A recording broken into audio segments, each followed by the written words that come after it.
سورج ابھی غروب نہیں ہوا تھا۔ عثمان صارم نے راستے میں اپنے ساتھ ہم جولیوں کو گھروں سے بلا کر انہیں امام کے گھر پہنچنے کو کہا اور خود امام کے گھر چلا گیا۔ یہ اسی مسجد کا امام تھا جس میں عثمان صارم کی ملاقات پاگل سے ہوئی تھی۔ عثمان نے ہی امام کو اپنی زمین دوز جماعت کی امامت پیش کی تھی جسے جماعت کے ہر فرد نے قبول کر لیا تھا۔ یہ لوگ کسی نہ کسی کے گھر میں مل بیٹھتے اور لائحہ عمل تیار کرتے تھے۔ اب ان دو مغویہ لڑکیوں کا مسئلہ سامنے آ گیا تو عثمان صارم نے ان کی رہائی کا ارادہ کر لیا جو دراصل خودکشی کا ارادہ تھا۔ وہ موچی کے کہنے کے مطابق امام کے گھر چلا گیا۔ امام بے چینی سے اپنی ڈیوڑی میں ٹہل رہا تھا۔ عثمان صارم کو دیکھ کر رک گیا اور پوچھا، عثمان، تم نے اس قیدی کی للکار سنی تھی؟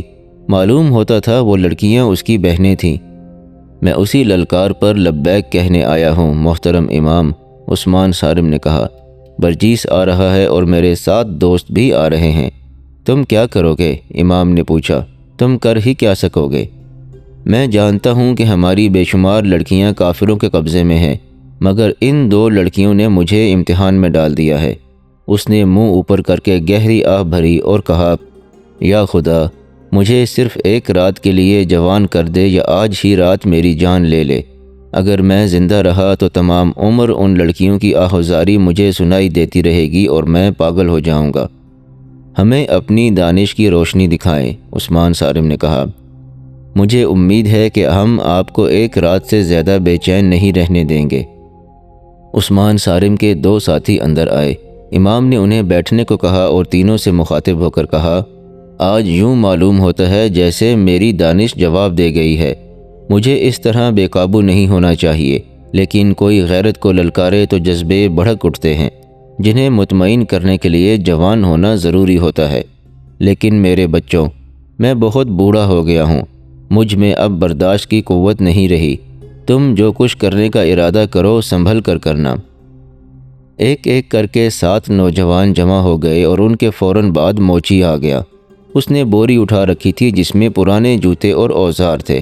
اس نے بوری پھینکی اور کمر سیدھی کی۔ وہ ہنس پڑا۔ وہ جب سیدھا کھڑا ہوا تو کوئی کہہ نہیں سکتا تھا کہ یہ وہ موچی ہے جو دنیا کی گہما گہمی سے رشتہ توڑے ہوئے راستے میں بیٹھا جوتے مرمت کرتا رہتا ہے۔ اس وقت جب وہ امام کے گھر میں تھا اور دروازہ بند ہو چکا تھا، وہ موچی نہیں برجیس تھا، علی بن سفیان کے محکمہ جاسوسی کے ایک خفیہ شعبے کا تجربہ کار اور نہایت عقل مند جاسوس۔ اس نے امام سے کہا، یہ لڑکے آج ہی ان دونوں لڑکیوں کو صلیبیوں کی قید سے آزاد کرانے پر تلے ہوئے ہیں۔ اس کام میں صرف پکڑے جانے کا یا ناکامی کا ہی خطرہ نہیں بلکہ یقینی موت کا خطرہ ہے۔ ہم یہ خطرہ قبول کرتے ہیں محترم برجیس، ایک نوجوان نے کہا۔ آپ اس فن کے استاد ہیں، ہماری رہنمائی کریں۔ اگر عقل کی بات سنیں تو میں ایک مشورہ دینا چاہتا ہوں، برجیس نے کہا۔ صلیبیوں کے پاس بہت سی مسلمان لڑکیاں ہیں، ان میں سے بعض کو انہوں نے بچپن میں قافلوں اور گھروں سے اغوا کیا تھا اور انہیں اپنی تعلیم و تربیت دے کر ہمارے خلاف جاسوسی اور تمہاری کردار کشی کے لیے استعمال کر رہے ہیں۔ تم لوگ ایک ایک لڑکی کو تو آزاد نہیں کرا سکتے۔ اگر تم سب میرے فن سے فائدہ اٹھانا چاہتے ہو تو میں کہوں گا کہ 2 لڑکیوں کی خاطر تم جیسے 8 جوان قربان کر دینا عقل مندی نہیں، بردباری اور تحمل ضروری ہے۔ میں تحمل کو کس طرح قبول کر سکتا ہوں؟ عثمان صارم نے بھڑک کر کہا۔ میری طرح، برجیس نے کہا۔ کیا میں پیشے کا موچی ہوں؟ میں جب مصر میں ہوتا ہوں تو میری سواری کے لیے عربی گھوڑا تیار رہتا ہے اور میرے گھر میں 2 ملازم ہیں، مگر یہاں 3 مہینوں سے راستے میں بیٹھا لوگوں کے غلیظ جوتے مرمت کرتا رہتا ہوں۔ میں تمہیں 2 لڑکیوں کی آزادی کے لیے پورے کرک اور اس سے آگے کے بہت وسیع علاقے کو آزاد کرانے کے لیے زندہ رکھنا چاہتا ہوں۔ برداشت کرو، انتظار کرو۔ عثمان صارم اور اس کے 7 دوست برداشت کی حدوں سے نکل چکے تھے۔ ان کی باتوں سے پتہ چلتا تھا کہ ان میں انتظار کی بھی ہمت نہیں رہی۔ وہ کسی کی رہنمائی کے بغیر ہی اس جگہ پر حملہ کرنے کو تیار تھے جہاں توقع تھی کہ لڑکیاں ہوں گی۔ انہوں نے امام کی بھی باتیں سننے سے انکار کر دیا۔ آخر برجیس نے انہیں بتایا کہ اس کے 2 جاسوس اس جگہ معمولی ملازم ہیں جہاں صلیبی حکمران رات کو اکٹھے ہوتے ہیں اور شراب پیتے ہیں۔ یہ دونوں جاسوس عیسائیوں کے بھیس میں شوبک کی فتح کے بعد وہاں سے بھاگنے والے عیسائیوں کے ساتھ آئے تھے۔ انہیں یہاں نوکری مل گئی تھی اور وہ کامیاب جاسوسی کر رہے تھے۔ تم سب نے وہ عمارت دیکھی ہے جہاں وہ صلیبی حکمران جو ہماری فوج کے خلاف لڑنے کے لیے برطانیہ، اٹلی، فرانس اور جرمنی وغیرہ سے آئے ہوئے ہیں رہتے ہیں۔ اس عمارت میں ایک بڑا کمرہ ہے جہاں وہ شام کے بعد اکٹھے ہوتے، شراب پیتے اور ناچتے ہیں۔ ان کی تفریح کے لیے لڑکیاں موجود ہوتی ہیں۔ وہ آدھی رات تک وہاں ادھم مچاتے رہتے ہیں۔ تم نے دیکھا ہے کہ وہ جگہ ذرا بلندی پر ہے جہاں سے پورا شہر نظر آتا ہے۔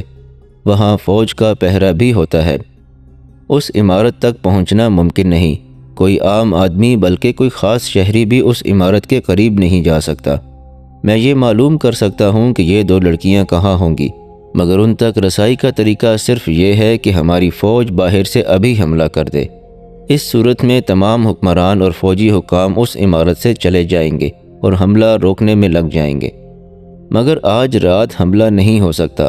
یہ بھی نہیں کہا جا سکتا کہ صلاح الدین ایوبی کب حملہ کریں گے۔ ضرورت حملے کی ہے، امام نے برجیس سے وضاحت چاہی۔ دوسرے لفظوں میں ضرورت یہ ہے کہ اس عمارت میں جو لوگ ہیں وہ وہاں سے چلے جائیں اور لڑکیاں وہیں رہ جائیں۔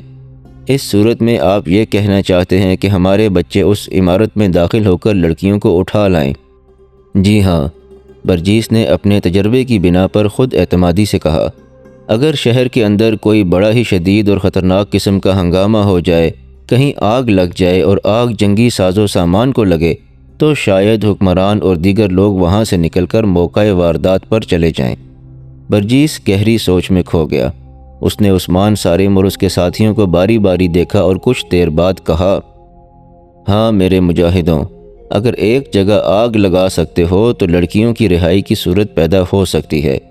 جلدی بتاؤ محترم، عثمان صارم نے بے صبر ہو کر پوچھا، کہاں آگ لگانی ہے؟ کہو تو سارے شہر کو آگ لگا دیں۔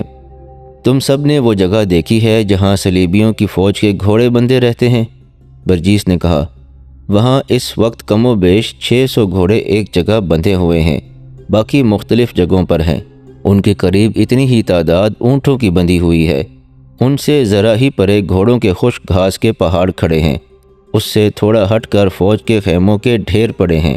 وہاں گھوڑا گاڑیاں بھی کھڑی ہیں اور ایسا سامان بے شمار پڑا ہے جسے فوراً آگ لگ سکتی ہے، مگر اس کے ارد گرد سنتری گھوم پھر رہے ہوتے ہیں۔ وہاں سے رات کے وقت کسی کو گزرنے کی اجازت نہیں۔ اگر تم اس گھاس اور خیموں کے انباروں کو آگ لگا سکو تو میں یقین سے کہتا ہوں کہ صلیبی حکمران ساری دنیا کو بھول کر وہاں پہنچ جائیں گے۔ گھاس، کپڑے اور لکڑی کے شعلے آسمان تک جائیں گے۔ سارے شہر پر خوف طاری ہو جائے گا۔ آگ لگانے کے ساتھ ہی اگر تم زیادہ سے زیادہ گھوڑوں کو کھول دو تو وہ ڈر کر ایسا بھاگیں گے کہ لوگوں کو کچلتے پھریں گے۔ مگر سوچنا یہ ہے کہ آگ کون لگائے گا، گھوڑے کون کھولے گا، اور آگ لگانے کے لیے وہاں پہنچا کس طرح جائے گا۔ فرض کر لو آگ لگ گئی، ایک نوجوان نے کہا، اور وہ عمارت بھی خالی ہو گئی، تو پھر ہمیں کیا کرنا ہوگا؟ میں ساتھ ہوں گا، برجیس نے جواب دیا۔ اس عمارت میں تم میرے بغیر نہیں جا سکو گے۔ وہاں میرے 2 ساتھی موجود ہیں، وہ مجھے بتا دیں گے کہ لڑکیاں کہاں ہیں۔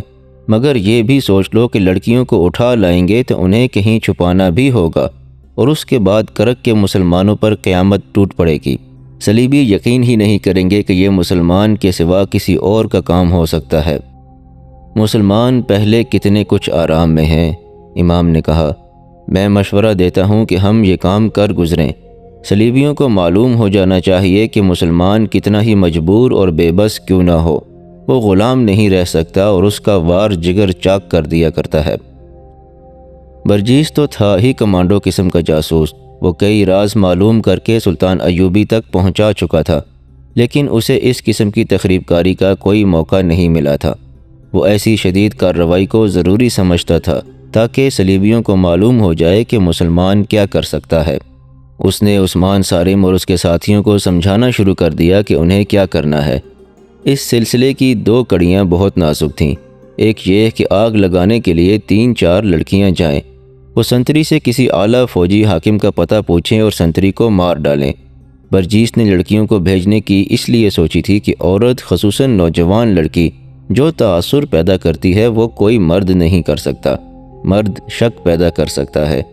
دوسرا خطرناک مرحلہ یہ آیا کہ کتنے نوجوان صلیبی حکمرانوں کی عمارت پر حملہ آور ہوں۔ برجیس اور امام نے متفقہ طور پر کہا کہ زیادہ نہ ہوں، یہی 8 ہوں تو بہتر ہے، کیونکہ زیادہ ہجوم نظر آ سکتا ہے اور کسی نہ کسی کے پکڑے جانے کا خطرہ زیادہ ہوگا۔ پھر یہ مسئلہ پیدا ہوا کہ اتنی دلیر لڑکیاں کہاں سے ملیں گی۔ عثمان صارم نے کہا کہ ایک اس کی بہن النور ہوگی، ایک اور نوجوان نے کہا کہ دوسری اس کی بہن ہوگی، باقی 6 نوجوانوں میں کسی کی بہن نہیں تھی۔ امید ظاہر کی گئی کہ یہ 2 لڑکیاں اپنی اپنی ایک سہیلی کو ساتھ لے لیں گی۔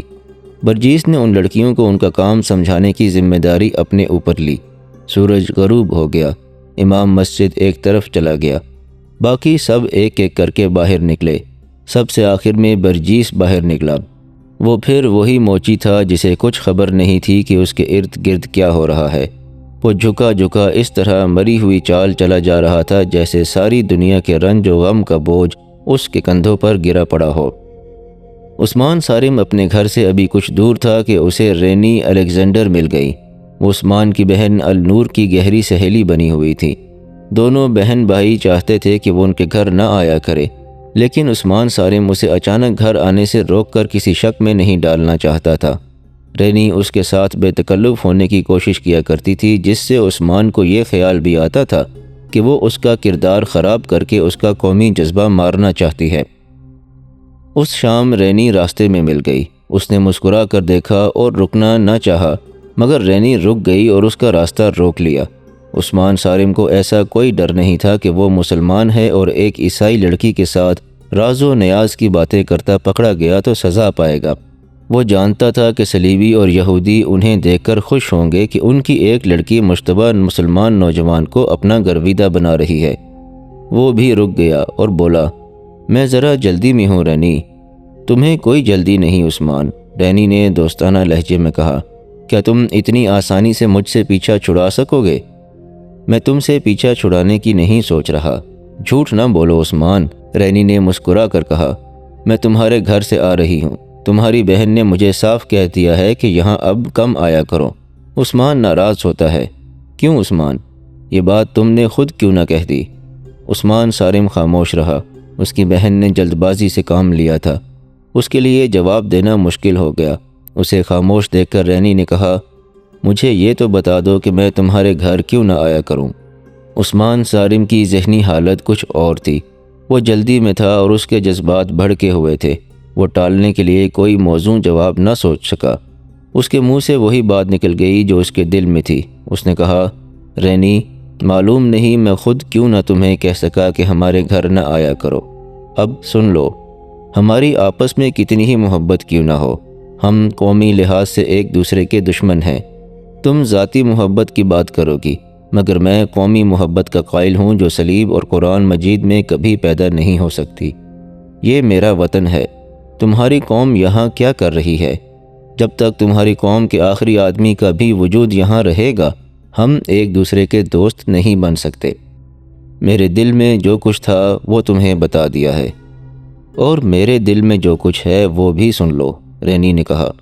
میرے دل سے تمہاری محبت نہ صلیب نکال سکتی ہے نہ قرآن مجید۔ میں جب تک تمہیں دیکھ نہ لوں مجھے چین نہیں آتا۔ تمہیں مسکراتا دیکھتی ہوں تو میری روح بھی مسکرا اٹھتی ہے۔ سن لو عثمان، اگر تم نے مجھے اپنے گھر آنے سے روکا تو ہم دونوں کے لیے اچھا نہیں ہوگا۔ تم مجھے دھمکی دے سکتی ہو، تم حکمران قوم کی لڑکی ہو نا؟ عثمان صارم نے تحمل سے کہا، اگر میرے دماغ میں حکمرانی کا نشہ ہوتا تو تم یہاں نہ کھڑے ہوتے، قید خانے میں گل سڑ رہے ہوتے۔ رینی نے کہا، تم یہ سمجھے بیٹھے ہو کہ مجھے تمہارے متعلق کچھ معلوم نہیں؟ کہو تو تمہاری زمین دوز کارروائیوں کی تفصیل سنا دوں؟ کہو تو تمہارے گھر سے وہ سارے خنجر، تیر و کمان اور آتش گیر مادہ برآمد کرا دوں جو تم نے اپنے گھر میں میری قوم اور میری حکومت کے خلاف استعمال کرنے کے لیے چھپا رکھا ہے، اور جو تمہیں گھر میں رکھنے کی اجازت نہیں؟ النور کو تم تیغزنی سکھا رہے ہو، اور تمہارے ساتھ جو دوست ہمارے خلاف کام کر رہے ہیں ان میں سے کئی ایک کو میں جانتی ہوں۔ لیکن عثمان، تم نہیں جانتے کہ تمہارے اور قید خانے کے درمیان میرا وجود حائل ہے۔ تم جانتے ہو کہ میرا باپ کون ہے اور وہ کیا نہیں جانتا اور کیا نہیں کر سکتا۔ وہ 5 مرتبہ گھر میں بتا چکا ہے کہ عثمان کی گرفتاری ضروری ہو گئی ہے۔ میں نے 5 مرتبہ باپ سے منت کر کے کہا ہے کہ عثمان کی بہن میری بڑی پیاری سہیلی ہے اور اس کا باپ ایک ٹانگ سے معذور ہے۔ 2-3 بار میرے باپ نے مجھے ڈانٹ کر کہا ہے کہ میں تم لوگوں کے ساتھ تعلق توڑ دوں۔ مجھے یہ بھی کہا گیا ہے کہ مسلمان اس قابل نہیں کہ ان کے ساتھ اتنی زیادہ محبت اور مروت کی جائے، لیکن میں ماں باپ کی اکیلی اولاد ہوں، وہ مجھے ناراض نہیں کرنا چاہتے۔ سورج غروب ہو گیا تھا، شام تاریک ہونے لگی تھی۔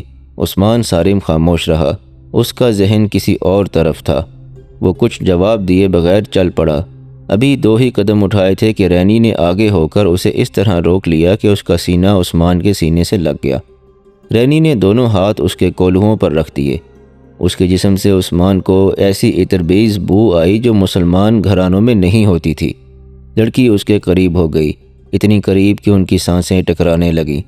رینی کے ملائم ریشم جیسے بال جب عثمان صارم کے گالوں سے لگے تو وہ یوں تڑپ اٹھا جیسے پھندے سے آزاد ہونے کی کوشش کی ہو۔ رینی نے اسے چھوڑ دیا۔ مجھے آزاد کر دو رینی، عثمان صارم نے اکھڑے ہوئے لہجے میں کہا۔ مجھے پتھر بن جانے دو، میرا راستہ کوئی اور ہے، ہم اکٹھے نہیں چل سکیں گے۔ محبت قربانی مانگتی ہے، رینی نے نشیلی آواز میں کہا۔ کہو کیا قربانی مانگتے ہو؟ میں وعدہ کرتی ہوں کہ تم جو جی میں آئے کرو، میں تمہیں قید نہیں ہونے دوں گی۔ اور میں تم سے وعدہ کرتا ہوں، عثمان صارم نے طنزیہ کہا، کہ میں تمہیں بتاؤں گا ہی نہیں کہ میرے جی میں کیا آئی ہے اور میں کیا کرنے والا ہوں۔ میں تمہارے اس حسین جسم اور ریشمی بالوں کے جادو میں نہیں آؤں گا۔ تو پھر مجھے ثابت کرنا پڑے گا کہ میں تمہارے لیے قربانی کر سکتی ہوں، رینی نے کہا۔ جاؤ عثمان، تم جلدی میں ہو، لیکن میں تمہارے گھر آنے سے باز نہیں آؤں گی۔ عثمان صارم دوڑ پڑا، رینی اسے دیکھتی رہی اور آہ بھر کر چلی گئی۔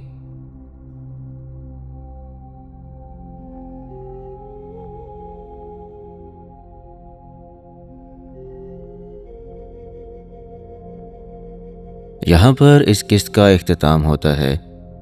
اگر آپ کو انداز بیان پسند آیا ہو تو اس ویڈیو کو لائک ضرور کیجیے گا، اور ہمارے چینل کے ساتھ جڑے رہنے کے لیے ہمارے چینل کو سبسکرائب بھی کر لیجیے گا۔